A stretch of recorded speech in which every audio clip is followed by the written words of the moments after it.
Hello guys, so magsasayang tayo ngayon. So para hindi sayang yung tubig at pinaghugasan ng ating bigas, ay isasalin natin ito sa ipendidilig natin sa ating halaman maya-maya. Ayan, salin na po natin yung pangalawang hugas at maya-maya lamang ay ipangdidilig na natin ito sa ating halaman. Hello mga ka-garden, so welcome back to our channel. So ito na nga yung pinaghugasan natin ng bigas. Nilagay natin siya dito. Normally, pangalawang hugas yung ginagamit natin para hindi siya masyadong matapang.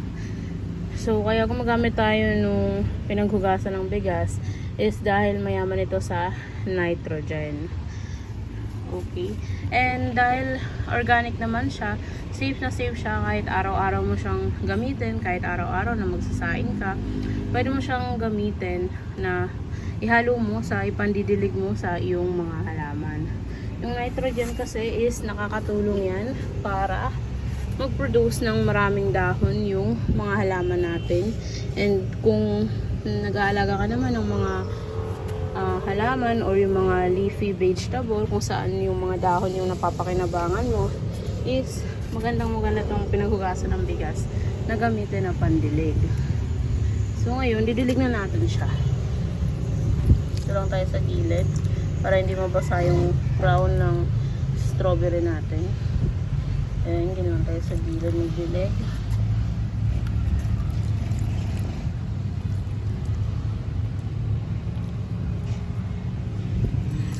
Ayan, ito rin. Ito rin. At ito rin ang palaya.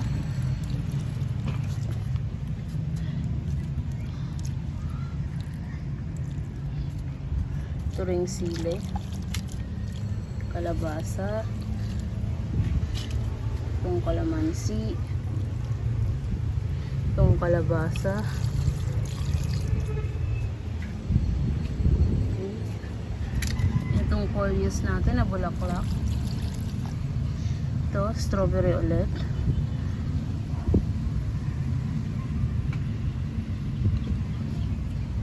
Itong insulin plant natin, kakatusok lang natin yan. So far nung tinignan ko, may ugat na.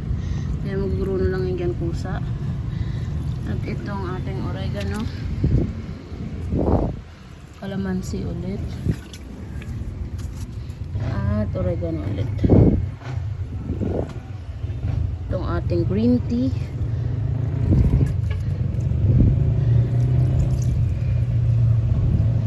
At itong ating mga seedlings ng pechay. At itong seedlings ng kalabasa. Ito, sili ulit. So, ubos na. Meron pa tayo ditong backup.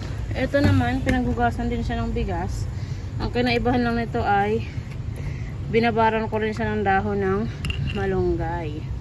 Ayan. So, ito yung ididilig natin sa iba nating mga halaman.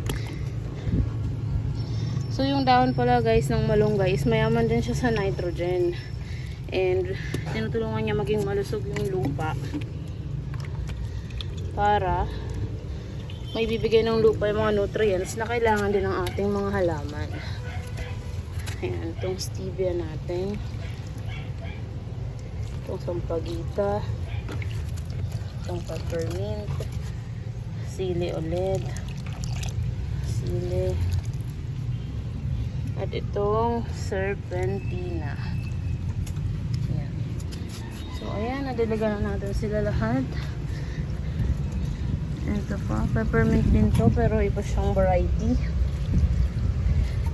Ito, namumulaklak din to, pero hindi ko alam kung anong tawag sa halaman na yan. Kasi itong mga seedlings ng sili natin, lumaki na sila dyan. Wala pong paglipatan ng ibang paso. So, ayan.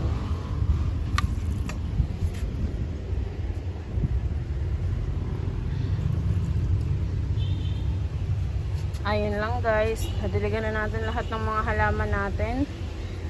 At sana may natutunan po kayo sa video na to na pwede nyo rin gawin para makatipid kayo sa pagdidilig. Yung pinaghugasan ng bigas, huwag nyo pong itatapon.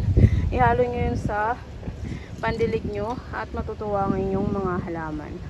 Yun lang guys, maraming salamat.